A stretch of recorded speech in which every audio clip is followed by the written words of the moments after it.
Fuck. Better. Better. Yes. Oh, thank you. Oh, right. I'm supposed to feed the animals. Whoops. Hello, everybody. So, this is random. Nobody asked for it. I didn't announce it. I thought about announcing it, but whenever I announce something, I usually don't do it. When it comes to YouTube, I'm doing a mukbang, or mukbang. And, because I thought there's not a lot of content for vegan individuals who like healthy mukbangs with reasonable portion sizes. As big as this looks, I mean, it's kind of big, but it's mostly because of the salad here. Just a lot of greens. I don't even know if I'm going to be able to finish all of that, but I'll give it a try. So I'm just going to explain what I have here.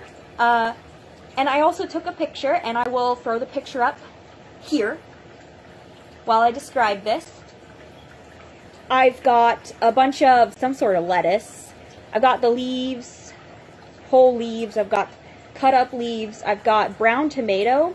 I've got cilantro in the salad. Excuse me. I'm keeping that in. Leave it in.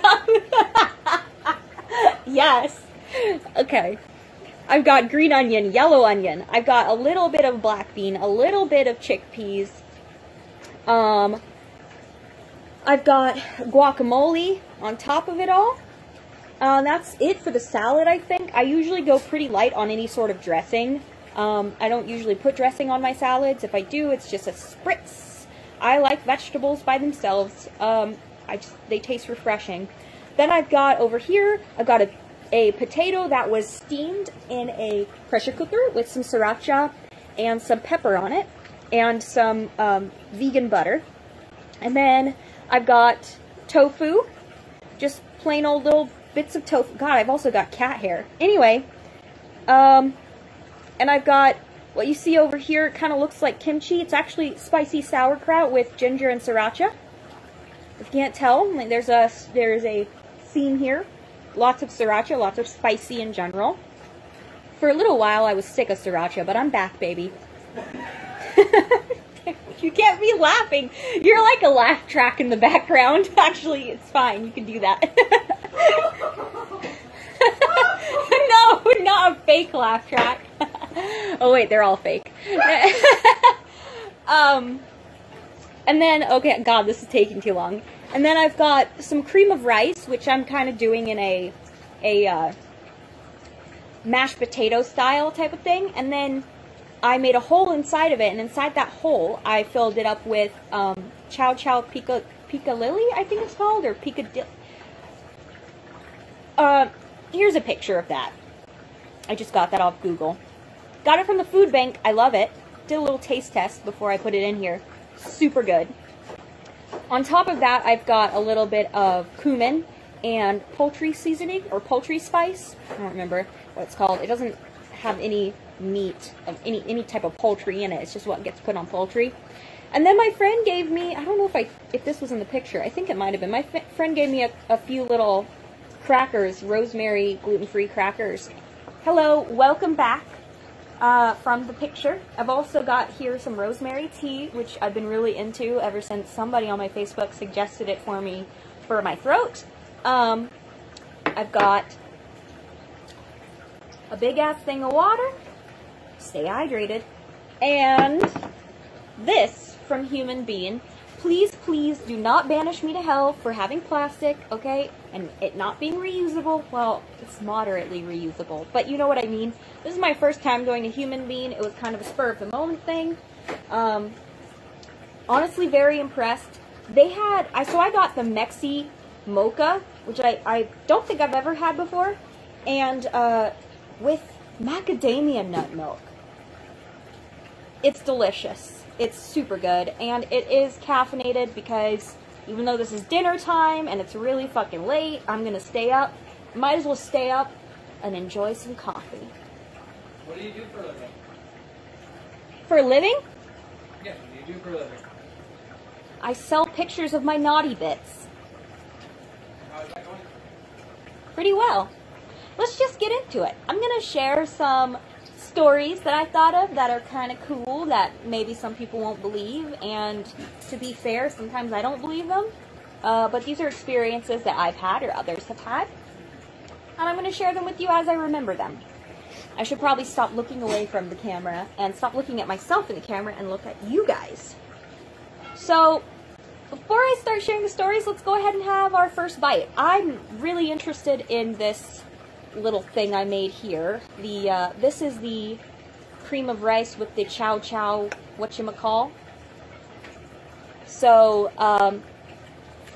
first... She's in for a treat.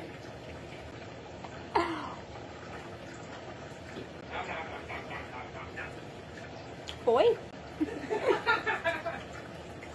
That's so good. I'm totally okay with you talking in the background. I don't even know if they can hear you, but...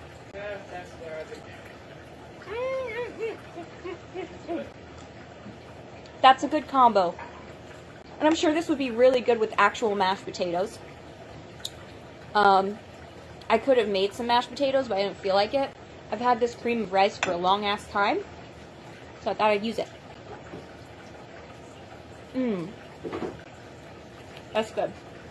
I think I'm going to put some on this chip my friend gave me.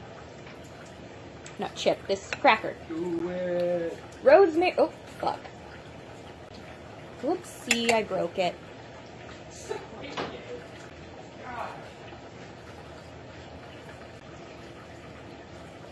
All Yum, yum. friends are for breaking shit. I don't think friends are for breaking shit. Screw that. Could be wrong. I know. I love tofu, even all by itself. I will eat an entire block of tofu all by itself, or I will dip it in barbecue sauce.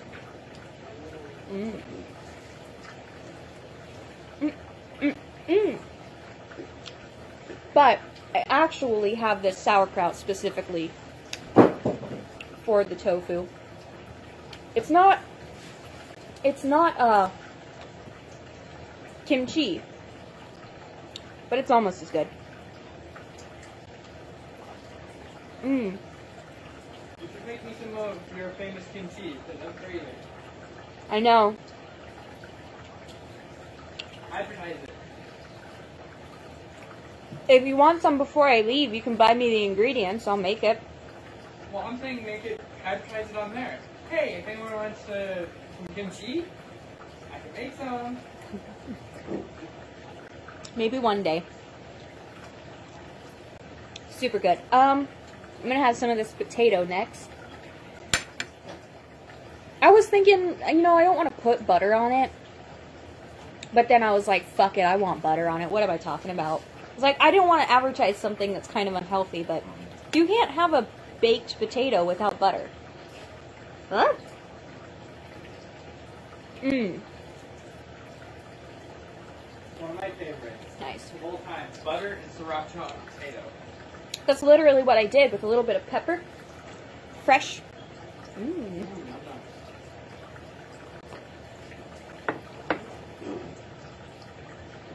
Okay, and last but not least, we're going to have some of this delicious salad, which maybe some people wouldn't find so delicious since it doesn't really have much in way of dressings.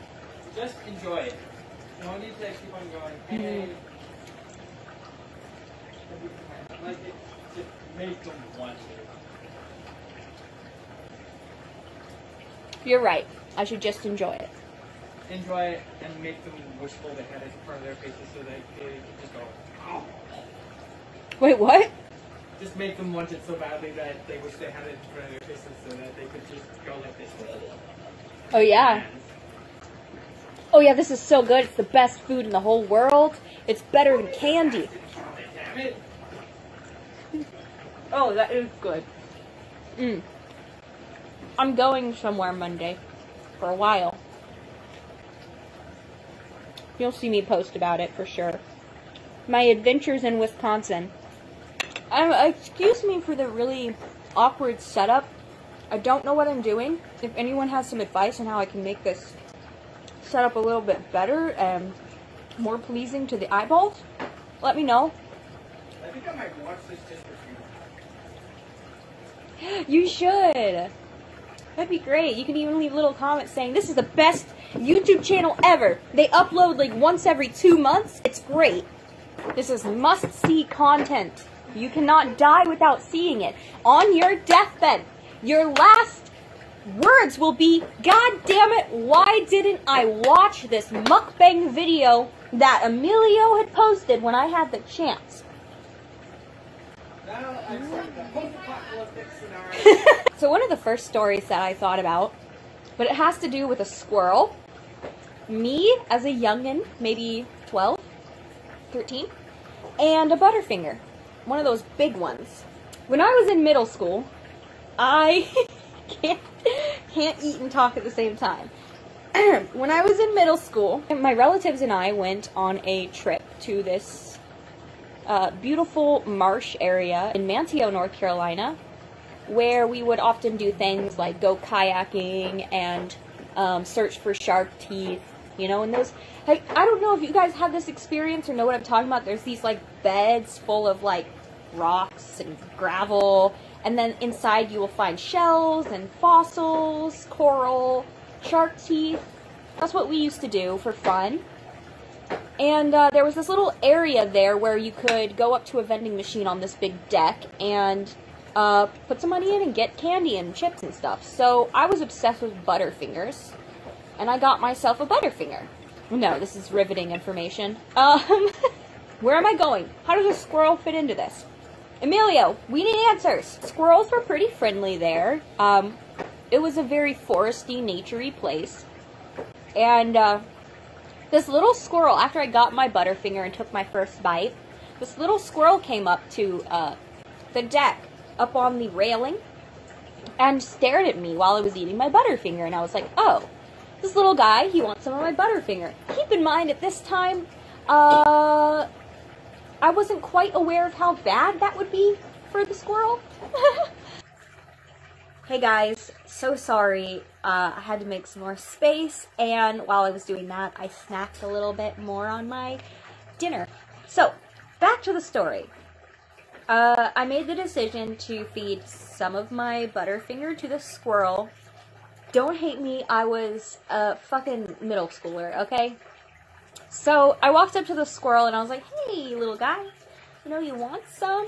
And, it started, you know, nibble, nibble, nibble. It had its little hands on the Butterfinger, and it was so cute, and I was thinking in my head, I was like, wouldn't it be so awesome if I let go of my Butterfinger and let the squirrel hold on to it and just eat. It was just a cool image in my head. It's like this little squirrel holding this big-ass Butterfinger, just nom, nom, nom, nom, nom, you know?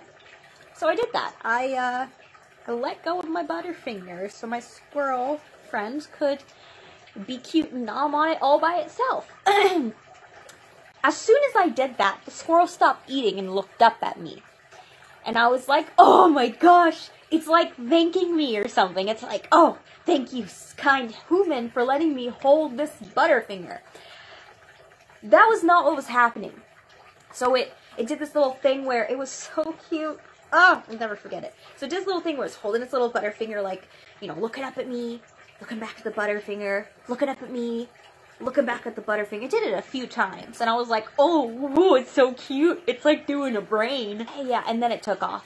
It just right into the trees with my Butterfinger.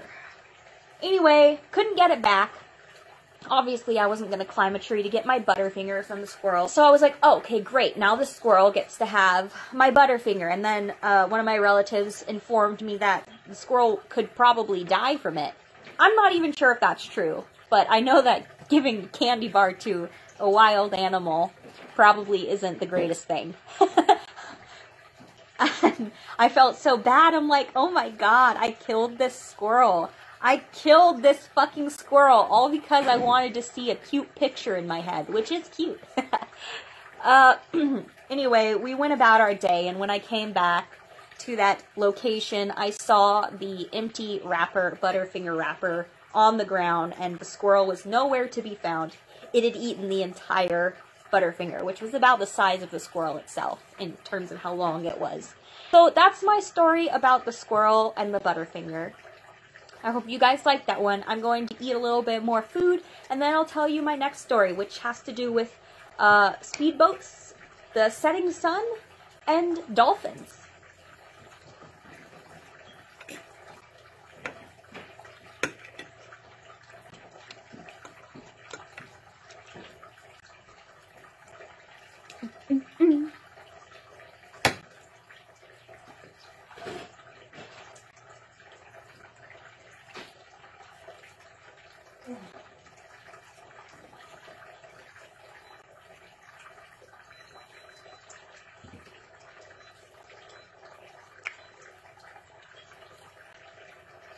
Phone letting me know that my battery's low.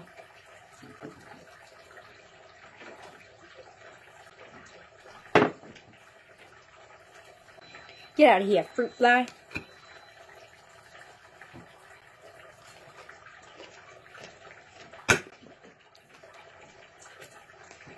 Want one of these ginger lemon shortbreads?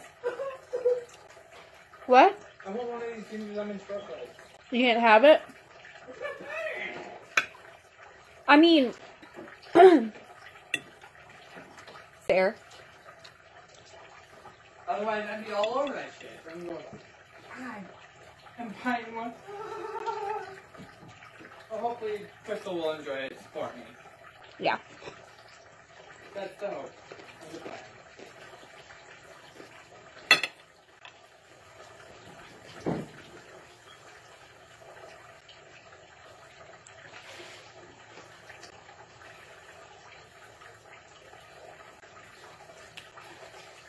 So, what is your favorite food on the entire damn planet? You're not my interviewer, my friend. No, not your interviewer, however, I'm trying to help you. Because there's this awkward silence in the air. That's okay, a lot of, Shut it like glass. have you ever watched a mukbang video? No. Mukbang, whatever. Yeah, there's a lot of awkward silence while they eat between telling their little stories. Next story. This story takes place on the Outer Banks of North Carolina, where I used to live. Of course, I get a notification.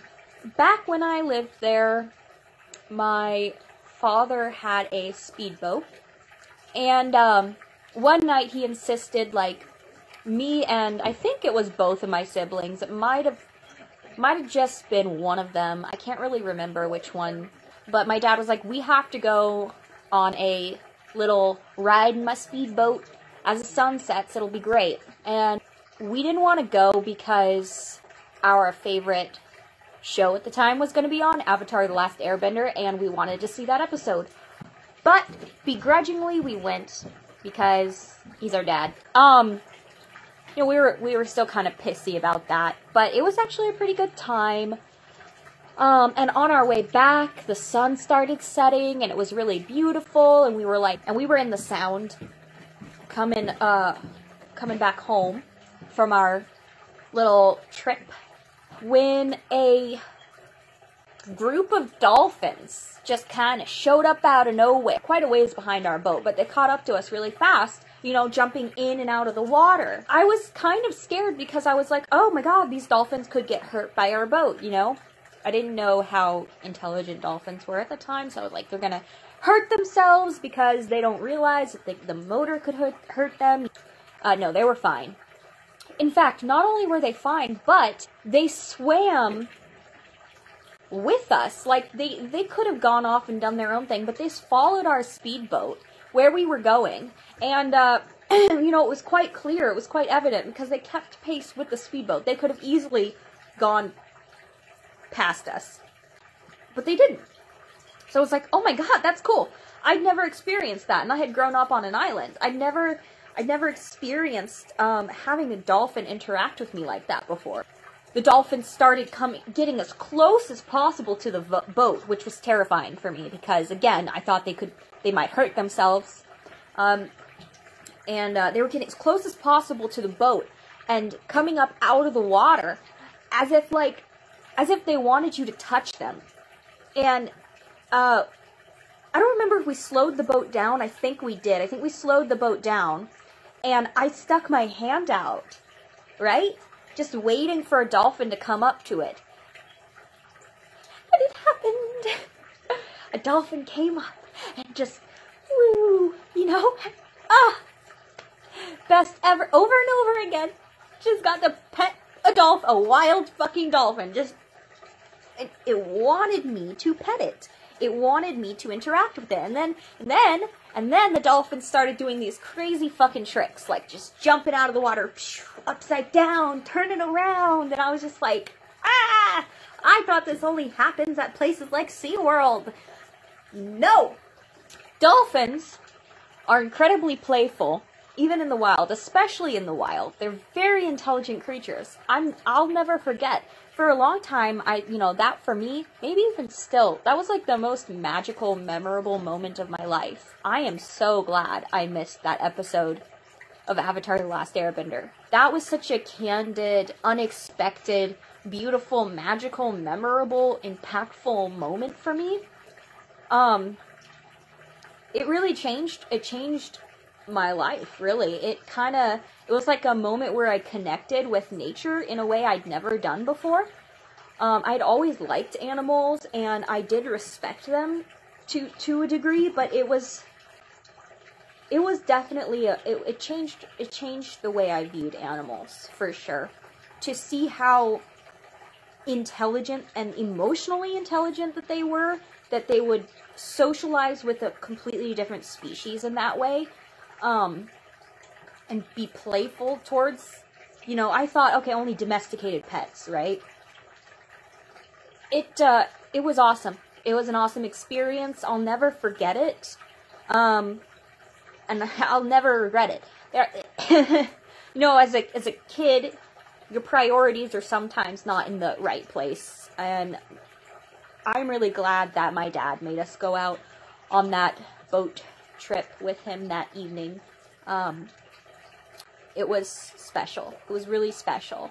And I was so lucky to be able to experience something like that. A lot of people will go their entire life never having an experience even close to that, especially an organic one.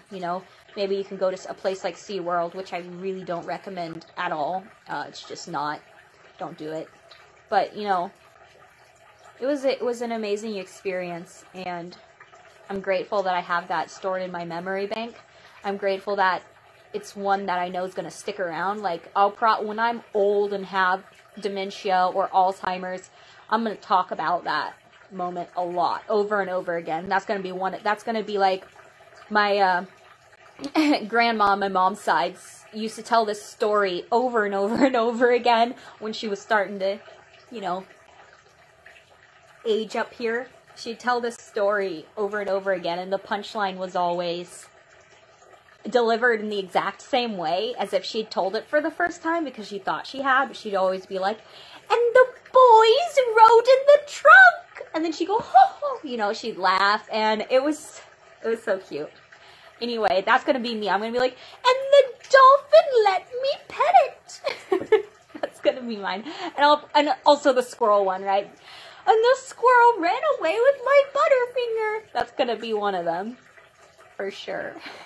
If you guys want to share any of yours, I would love to hear them. So if you want to share any of your fond memories growing up, especially I think that, childhood and adolescent experiences are the most magical and memorable, because it's usually a first time thing, and everything's so new and fresh. Go ahead and share. I'd love to read it. Nice.